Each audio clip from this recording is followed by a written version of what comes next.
तो आज हमें क्वेश्चन करने वाले हैं यानी न्यूमेरिकल। पिछले जो लेक्चर है उसमें मैंने आपको नर्स समीकरण पढ़ाई थी। दो चार मैंने उसमें कुछ जो एग्जांपल्स हैं वो कराए थे, एक मैंने उसमें न्यूमेरिकल कराया था। अब बात करते हैं कि दो चार न्यूमेरिकल या जितने भी बचते हैं नर्स समीकरण के, उसमें से कुछ आपको करा दो ताकि आपको आने वाले जितने भी न्यूमेरिकल्स हैं उसमें कोई प्रॉब्लम ना आए। देखें, क्वेश्चन आपको दिया है Mg2+ में चेंज हो रहा है, 0.1 m इसकी सांद्रता दी हुई है, कॉपर 2+ की सांद्रता दी है और कॉपर में चेंज हो रहा है। EMF की गणना हमें करनी है, E0 कॉपर का और Mg का दिया हुआ है। सबसे पहली बात, इस रिएक्शन को जब ध्यान से देखें तो Mg चेंज हो रहा है किसमें, Mg2+ में, तो मैंने लिख लिया Mg चेंज हो रहा है Mg2+ में, यानी हम इसका आंसर कर रहे हैं सॉल्यूशन। अब Mg2+ में चेंज कब होगा, 2+ का मतलब दो की कमी, कमी का मतलब Mg जब Mg2+ में चेंज होगा तो दो इलेक्ट्रॉन निकाल देगा। अब बात करते हैं Cu2+ किस में चेंज हो रहा है, Cu में, तो ये होगा Cu2+ चेंज हो रहा है Cu में, तो 2+ का मतलब दो की कमी है और अब यहाँ पे कोई कमी नहीं है। इसका मतलब है ये कॉपर जो है दो इलेक्ट्रॉन ले लेगा और दो इलेक्ट्रॉन लेने के बाद इसकी कमी पूरी हो जाएगी, तो ये Cu बन जाएगा। अब ध्यान से देखें, इलेक्ट्रॉन कितने निकले, दो, लिए कितने, दो, तो इलेक्ट्रॉन का निकलना या आना जो भी है वो किसका मान कहलाता है, n का, तो n का मान कितना आ गया, दो। अब बात करते हैं, आपने पढ़ा हो या ना पढ़ा हो, अब दो से दो कैंसिल हो जाएगा, लेफ्ट वाले लेफ्ट में और राइट वाले राइट में रहेंगे, तो लेफ्ट में कौन बचा, Mg प्लस Cu2+ और राइट में कौन बचा, Mg2+ और Cu, तो ये बच गया राइट में।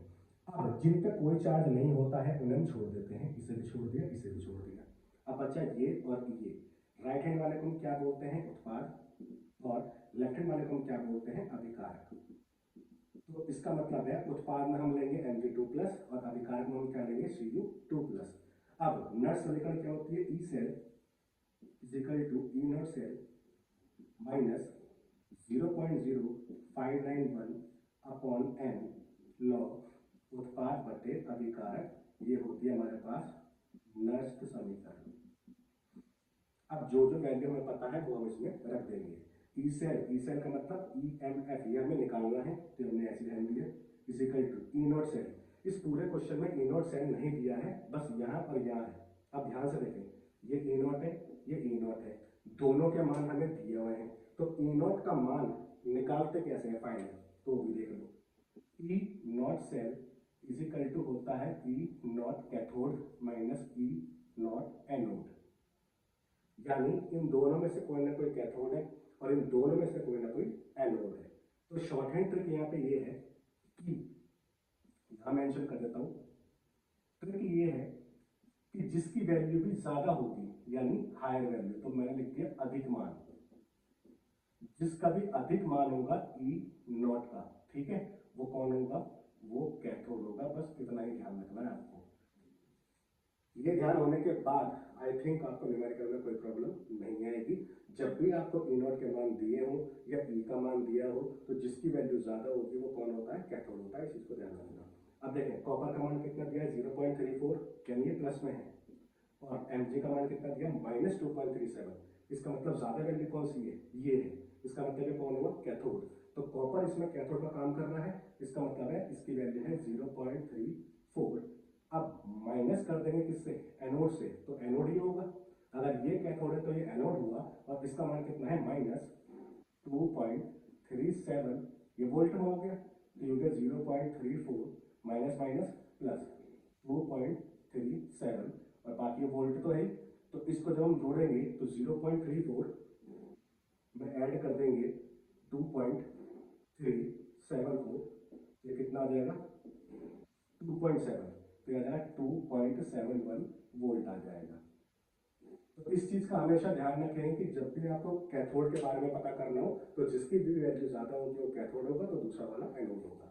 अच्छा देखें, यहाँ से भी हम चेक कर सकते हैं कि एनोड इसमें कौन होगा, Mg।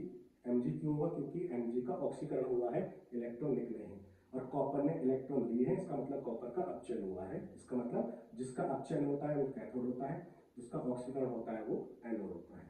अब E0 सेल का मान यहाँ रख देंगे, तो 2.71 माइनस 0.0591 अपॉन n, तो n का मान कितना है, 2, तो ये 2 लिख देंगे, लॉग उत्पाद बटे अभिकारक, तो अब इसमें उत्पाद कौन है, Mg2+, तो Mg2+ लिख देंगे, और जो अभिकारक है वो कौन है, वो है Cu2+, तो नीचे Cu2+ लिख देंगे। अब यहाँ पे ध्यान रखेंगे, अगर Mg का आगे 2 है तो पावर में 2 आ जाएगा, 3 है तो पावर में 3 आ जाएगा, मतलब जो भी संख्या यहाँ दी होगी वो पावर में आ जाएगी। सेम कॉपर की बात करते हैं, कॉपर के लिए भी वैल्यू 1 2 3 4 5 जो भी वैल्यू दी होगी वो पावर में आ जाएगी। अब यहाँ से बात करते हैं 2.71 माइनस 0.0591 अपॉन 2 लॉग। Mg2+ की वैल्यू कितनी दी है, 0.1, कॉपर 2+ की वैल्यू कितनी दी है, ये 1 × 10⁻⁻1 का मतलब है ये भी 0.1 ही है, इसका मतलब ये 0.1 है, ये 0.1 है, तो इसका मतलब ये कैंसिल हो जाएगा, और कैंसिल तो कितना आ जाएगा 1, और लॉग 1 का मान कितना होता है 0, और उस 0 की गुणा इसमें कर दूं तो ये भी 0, तो ओवरऑल क्या बच गया 2.71, और ये मात्रक वोल्ट है, तो फाइनल आंसर हमारे पास आ गया 2.71 वोल्ट। तो आई होप ये वीडियो आपको समझ में आई होगी। तो इस